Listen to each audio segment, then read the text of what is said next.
Hi kids, welcome to VChid's Moral and Bedtime Stories, where every adventure begins with a sparkle. The final chapter.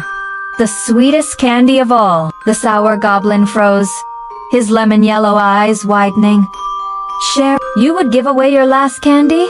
He whispered, his gravelly voice trembling like sugar glass. Milo stood tall on his soft gray paws, the moonlight painting his fur silver. Yes, he said with quiet bravery, because candies are meant to be shared, not hoarded. That's what makes them sweet. The goblin's crooked grin faltered. For the first time, doubt flickered across his sharp features. The swirling candy fog around them slowed, as if the factory itself was holding its breath. The glowing candy in Milo's paw pulsed like a tiny heartbeat. Take it, Milo offered, stretching out his little arm. We can enjoy it together.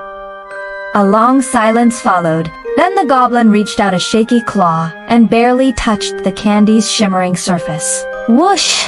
A burst of silver moonlight exploded through the factory. The sour smell melted into the scent of fresh honey and warm cocoa. The goblin gasped as his dark cloak dissolved into sparkles. Before Milo's wide eyes, the creature's twisted features softened, ears lengthened, and fur blossomed into a soft cream color. A kind-faced rabbit apprentice stood where the sour goblin had been. The candy maker hurried forward, her apron glowing like starlight.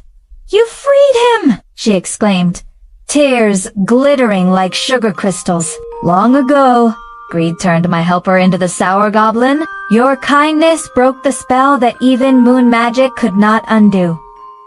The newly restored apprentice bowed to Milo. I remember now, he said, his voice gentle and warm. I loved making candy for everyone, but I wanted the sweetest treat for myself, and my selfishness trapped me in bitterness.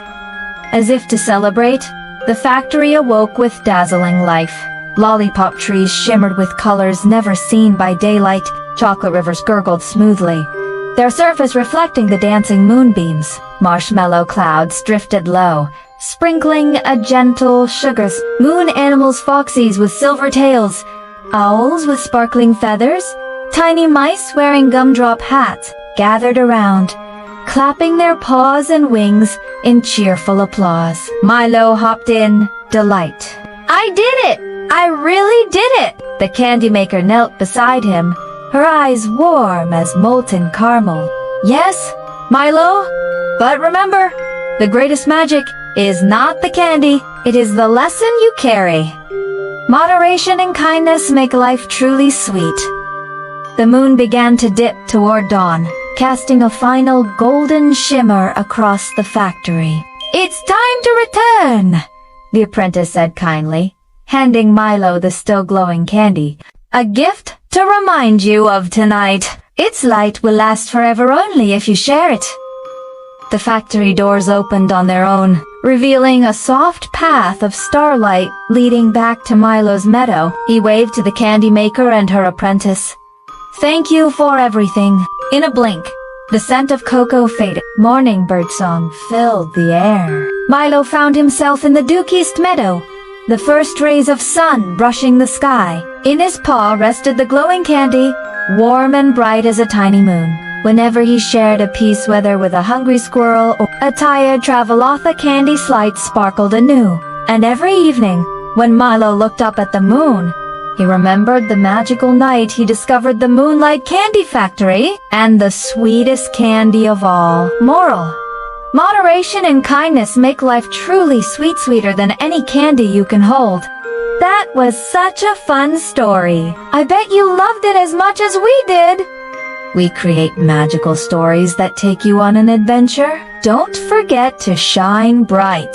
Join our world and let your imagination run wild. You can even send us your own stories, and we might feature them on our channel. If you did, don't forget to like the video.